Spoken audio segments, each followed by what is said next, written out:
ದಯವಿಟ್ಟು ಒಂದ್ ನಿಮಿಷ ತಮ್ಮಲ್ಲಿ ಒಂದ್ ಮನವಿ ಮಾಡ್ಕೊಳ್ತೀನಿ. ನಾವು ಮಂಡ್ಯ ಜಿಲ್ಲೆ ಜನತೆಯ ಪರವಾಗಿ, ಅಭಿಮಾನಿಗಳ ಪರವಾಗಿ ಒಂದ್ ಮನವಿ ಮಾಡ್ಕೊಳ್ತೀನಿ.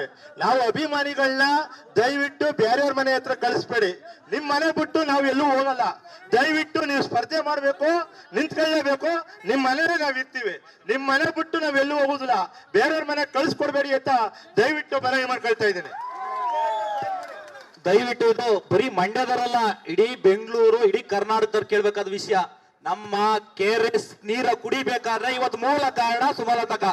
ಇಷ್ಟೊತ್ತಿಗೆ ಹೊರದೋದು ಇವರು ಓದೋದು ಜಾಗಕ್ಕೆ ಗುಂಡಿ ತೆಗ್ದವ್ರೆ. ಹೋಗೋದು ಜಾಗಕ್ಕೆ ಇದು ಬಂದ್ಬಿಡ್ತಾರ ಅಂದ್ಬಿಟ್ಟು ಗುಂಡಿ ತೆಗೆದು ನಿಲ್ಸವ್ರೆ. ನಾನು ಆ ಅಭಿಮಾನಿಗೆ ಸಲುವಾಗಿ ಬಂದಿದ್ದೀನಿ ಇವತ್ತು. ಆ ಅಭಿಮಾನಿಗೆ ಸಲುವಾಗಿ ದಯವಿಟ್ಟು ಅಕ್ಕ ನಾವ್ ಹೇಳ್ತಾ ಇವಿ, ನಿಮ್ಗೆ ತುಂಬಾ ತುಂಬಾ ತುಂಬಾ ಕಿರಿ ಕೊಟ್ಟವ್ರೆ, ತುಂಬಾ ಹಿಂಸೆ ಕೊಟ್ಟವ್ರೆ. ನಿಮ್ಗಂತೂ ಯಾರು ಮೋಸ ಮಾಡಲ್ಲ. ಯಾರು ನೀವೇನ್ ಹೇಳ್ತೀರಿ ಅದು ನಡೀಕತ್ತೀವಿ. ದಯಮಾಡಿ ನಾವಂತೂ ಓಟ್ ಹಾಕ್ಬೇಕಾದ್ರೆ ಓಟ್ ಹಾಕ್ಬಿಡ್ತೀವಿ. ನೀವು ನಿಂತ್ಕೊಳ್ಳೇಬೇಕು. ಇಲ್ಲಾಂದ್ರೆ ನಾವು ಬೇರೆ ಪಕ್ಷಕ್ಕೆ ಯಾವ್ದಕ್ಕೂ ಓಟ್ ಹಾಕಲ್ಲ. ಇದು ನಮ್ಮ ಕಂಡೀಷನ್ ಡಿಸೈಡ್. ದಯಮಾಡಿ ನಿಂತ್ಕೋಬೇಕು.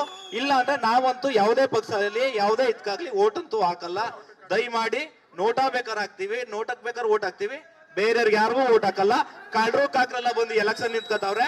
ನೀವು ಕಳ್ತನ ಮಾಡಿಲ್ಲ, ಏನು ದಗ ಹೊಡೆದಿಲ್ಲ, ಎಲ್ಲೂ ಕಳ್ತನ ಮಾಡಿಲ್ಲ, ಯಾವುದೇ ಮೋಸ ಮಾಡಿಲ್ಲ, ಏನು ಮಾಡಿಲ್ಲ. ಎರಡು ರಾಜ್ಯಕ್ಕೆ ಹೇಳ್ತಾರೆ, ಎಲ್ಲ ಹೇಳ್ತಾರೆ ಏನು ತಂದಿಲ್ಲ ಅಂತ. ರಾಜ್ಯಕ್ಕೆ 2ನೇ ಪ್ಲೇಸ್ ಅಂದ್ರೆ ಇನ್ನೇನಾಗ ಮಾಡ್ಬೇಕು? ಅದು ಅಲ್ಲೇ ಇನ್ನು ಕೇಳ್ಕೊಡ್ರಿ. ಯಾವ ಸಂಸತ್ತು ಇಲ್ಲಿವರೆಗೂ ಯಾವ ಸಂಸತ್ರು ಮಂಡ್ಯಕ್ಕೋ ಇದಕ್ಕೆ ಸಂಸತ್ ಹೋಗಿ ಮಂಡ್ಯದ ಹೇಳಿದ್ರು ಸ್ಟಾರ್ಟಿಂಗ್ ಅಲ್ಲಿ. ಇವತ್ತು ಹೇಳ್ತಾರೆ ಯಾರು ಸುಮಲತಕ, ನಾ ಮಂಡ್ಯದವರು, ನಾನು ಮಂಡ್ಯಕ್ಕೋಸ್ಕರ ನೀಡ್ತೀನಿ, ಮಂಡ್ಯಕ್ಕೋಸ್ಕರ ಸಾಯ್ತೀನಿ ಅಂತ ಹೇಳಿದ್ರು ಸುಮಲತಕ. ದಯವಿಟ್ಟು ನೀವು ನಿಂತ್ಕೊಳ್ಳೇಬೇಕು ಎಲೆಕ್ಷನ್ಗೆ.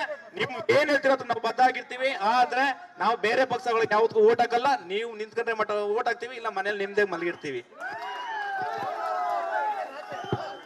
ಮಂಡ್ಯ ಜಿಲ್ಲೆಯಿಂದ ಆಗಮಿಸಿರ್ತಕ್ಕಂತಹ ಅಂಬರೀಷ್ ಅಣ್ಣನ ಎಲ್ಲ ಅಭಿಮಾನಿಗಳ ಪಾದಾರವಿಕೆ ನಮಸ್ಕಾರ ತಿಳಿಸ್ತಾ, ಅಕ್ಕ 2019ರ ಚುನಾವಣೆಯಲ್ಲಿ ಹೇಗೆ ಸಂದಿಗ್ಧ ಪರಿಸ್ಥಿತಿ ಇತ್ತು ಅಂಬರೀಷ್ ಅಭಿಮಾನಿಗಳಿಗೆ, ಅದಕ್ಕಿಂತಲೂ ಹೆಚ್ಚಾಗಿ ಸಂದಿಗ್ಧ ಪರಿಸ್ಥಿತಿ ಇದೆ.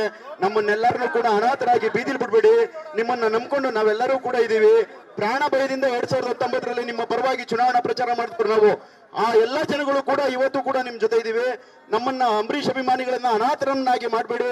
ನಿಮ್ಮನ್ನ ನಂಬ್ಕೊಂಡು ಜಿಲ್ಲೆಯ ಜನ ತುಂಬಾ ಕಾಯ್ತಾ ಇದ್ದಾರೆ. ಲಕ್ಷಾಂತರ ಜನ ನಿಮ್ಮ ಕುಟುಂಬನ ನಂಬ್ಕೊಂಡು ಕಾಯ್ತಾ ಇದೀವಿ. ನೀವು ಆದಷ್ಟು ಬೇಗ ಒಳ್ಳೆ ನಿರ್ಧಾರ ತಗೊಳ್ತೀರಿ ಅಂತ ಹೇಳಿ ನಾನು ನಿಮ್ಮ ಪಾದಾರವಿಂದಗಳಿಗೆ ನಮಸ್ಕಾರ ತಿಳಿಸ್ತಾ, ಎಲ್ಲರಿಗೂ ನಮಸ್ಕಾರ ತಿಳಿಸ್ತಾ ಇದ್ದೀನಿ. ದಯವಿಟ್ಟು ನಮ್ಮ ಅಮ್ಮಂಗೆ ಏನ್ ಮಾಡ್ತೀನಿ, ಆ ಪಾದ ಹಿಡ್ಕ ಇರ್ತೀನಿ. ಫಸ್ಟ್ ಸೆರಗ ಒಡ್ಡಿ ಕೇಳಿದಲ್ಲ, ಋಣನ ತೀರ್ಸಾರೆ. ನೀವು ಒಂದು ವಾರದಿಂದ ನೋಡ್ತಾನೆ ಸೆರಗ ಒಡ್ಡಿ ಇದ್ ಮಾಡೋದನ್ನ ಅವ್ರು ಋಣ ತೀರ್ಸವ್ರೆ. ಮೇಡಮ್ ಎರಡು ಮಾತು ಹೇಳಿ ಅಂತ ಆಗ್ಲೇ ಹೇಳಿದೆ. ಅವರು ಎರಡು ಮಾತು ಅವ್ರೊಬ್ರು ಹೇಳ್ಬಿಡಿ. ಆಯ್ತಾಯ್ತು, ಒಂದ್ ನಿಮಿಷ ಮುಗೀತದೆ. ಒಂದ್ ನಿಮಿಷ ಬನ್ನಿ ತಾವು. ಒಂದೇ ಒಂದ್ ಮಾತು, ಜಾಸ್ತಿ ಮಾತಾಡ್ಬೇಡಿ. ಒಂದೇ ನಿಮಿಷ. ರಾಜ್ಯ ಕಾರ್ಮಿಕ ಮುಖಂಡರು ನಮ್ಮ ಜಿಲ್ಲೆಯವರು ಮತ್ತೆ ಒಂದ್ ಮಾತು.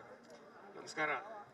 ನಾನು ಕರ್ನಾಟಕ ಸ್ವಾಭಿಮಾನಿ ರೈತರ ಕಾರ್ಮಿಕರ ಪಕ್ಷದ ಇದು ಮಾಡ್ತಾ ಇದ್ದೀನಿ. ಇವತ್ತು ದೇವೇಗೌಡರ ಮಗ ಕುಮಾರಸ್ವಾಮಿ ಇಡೀ ಕರ್ನಾಟಕ ರಾಜ್ಯದಲ್ಲಿ ಪ್ರಚಲಿತವಾಗಿದ್ದಾರೆ. ಅಂಬರೀಷ್ ಮನೆಯವರು ಮಂಡ್ಯ ಬಿಟ್ಟರೆ ಎಲ್ಲೂ ಇಲ್ಲ ಅವ್ರಿಗೆ. ಕುಮಾರಸ್ವಾಮಿ 27 ಕ್ಷೇತ್ರದಲ್ಲಿ ಎಲ್ಲಿ ಬೇಕಾದ್ರೂ ಗೆಲ್ಬೋದು. ಹಾಗಾಗಿ ಇಡೀ ನಮ್ಮ ಕರ್ನಾಟಕದ 4 ಕೋಟಿ ಮಹಿಳೆಯರ ಪರವಾಗಿ ಸುಮಲತಾ ಅವರಿಗೆ BJP ಅವರು ಮಂಡ್ಯದಲ್ಲಿ ಟಿಕೆಟ್ ಕೊಡ್ಲಿ ಅಂತೇಳಿ ನನ್ನ ಒಂದು ಪ್ರಾರ್ಥನೆ. ಆಯ್ತು ಬಿಡಿ, ಸಾಕ್ಬಿಡಿ. ಸಾಕ್ಬಿಡಿ. ಮಾತಾಡೋದು ದೊಡ್ಡದಲ್ಲ, ಕಾರ್ಯಗತವಾಗದಂತ ವಿಚಾರಗಳನ್ನ ಮಾತಾಡಬೇಕು. ನಮ್ಮ ಶ್ರೀರಂಗಪಟ್ಟಣ ತಾಲೂಕಿನಿಂದ ಬಂದಿರತಕ್ಕಂಥ ನಾವು ಕೇಶೆಟ್ಟಹಳ್ಳಿ ಮಾಲಿಂಗಣ್ಣ ಅಂತೇಳಿ, ನಮ್ಮ ಶ್ರೀರಂಗಪಟ್ಟಣದಲ್ಲಿ PSSK ಫ್ಯಾಕ್ಟ್ರಿ ಇವತ್ತು ಓಡ್ಲಿಲ್ಲ ಅಂತಂದ್ರೆ ನಾವು ಯಾವ ಮಟ್ಟಕ್ಕೆ ಬೀದಿ ಪಾಲಾಯ್ತಿತ್ತು ಅಂತ ಅನ್ನೋದು ನಮ್ಗೆ ಅರಿವಾಗಿದೆ.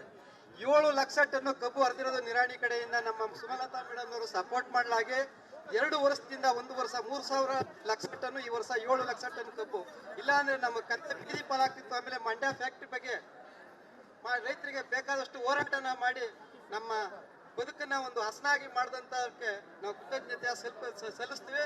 ಮತ್ತೆ ನಾವು ಸುಮಲತಾರ ಜೊತೆಲಿ ಎಂದೆಂದು ಇರ್ತೀವಿ ಅಂತ ಹೇಳ್ತಾ ಈ ಸಂದರ್ಭದಲ್ಲಿ ಮಾತಾಡ್ತೀವಿ. ಎಲ್ರಿಗೂ ಧನ್ಯವಾದಗಳು.